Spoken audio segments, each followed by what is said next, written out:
आणि चांगला मनुष्य म्हणजे काय तुम्हाला त्याचे गुण सांगितलेत मी. तर फर्स्ट गोष्ट आहे तुम्हाला आणि मला काय पाहिजे, अनंत काळचं म्हणा, अनंत काळचं जीवन. तुमचे प्रश्न आता बाजूला ठेवा. काय ठेवा? बायबल मध्ये सगळ्या प्रश्नांचे उत्तर आहेत. आपल्याला शोधावा लागेल. तुम्हाला प्रश्न पडले जेव्हा तुम्ही बायबल वाचता, पवित्र शास्त्र वाचता, त्यावेळेस पेन घ्या. काय घ्या? माझ्याकडे लक्ष द्या. पेन घ्या, वही घ्या आणि प्रश्न लिहून काढा. दिलेल्या सेवकांना विचारा. नाही जर तुम्हाला उत्तर सापडलं तर सेवकांना विचारा, किंवा विश्वासणाऱ्या मॅच्युरेट जो व्यक्ती आहे, सुज्ञान प्रभू मध्ये वाढलेला, त्या व्यक्तीला विचारा. बरोबर?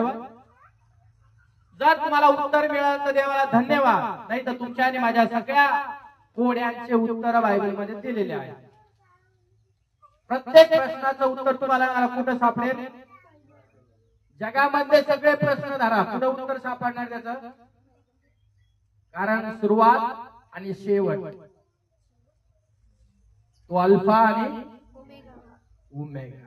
अल्फा और ओमेगा, आदि और अनंत काल की यीशु तेरी आराधना. बोला, अल्फा और ओमेगा, ओ अनंत काल की यीशु तेरी आराधना. ओ आराधना. हालेलुया. बोला,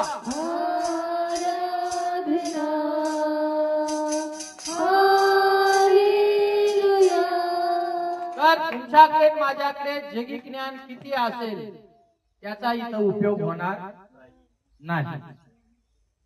तर तुम्हाला आणि मला इथं ज्यावेळेस यायचं, तुम्ही इंजिनियर असाल, तुझं ज्ञान इकडे घेऊन येऊ नको. कोणती पण जगामध्ये तुला आहे, सगळ्यात बेस्ट, एवढा ज्ञानाने तू भरलेला आहे. पण देवाच्या दृष्टीने, देवाच्या नजरेत तुझं आणि माझं किंवा येणाऱ्या व्यक्तीचं ज्ञान शून्य आहे. कारण ते जगिक ज्ञान आहे आणि जगिक ज्ञान तुम्हाला आणि मला देवाची ओळख करून देणार नाही. येशू प्रभू की.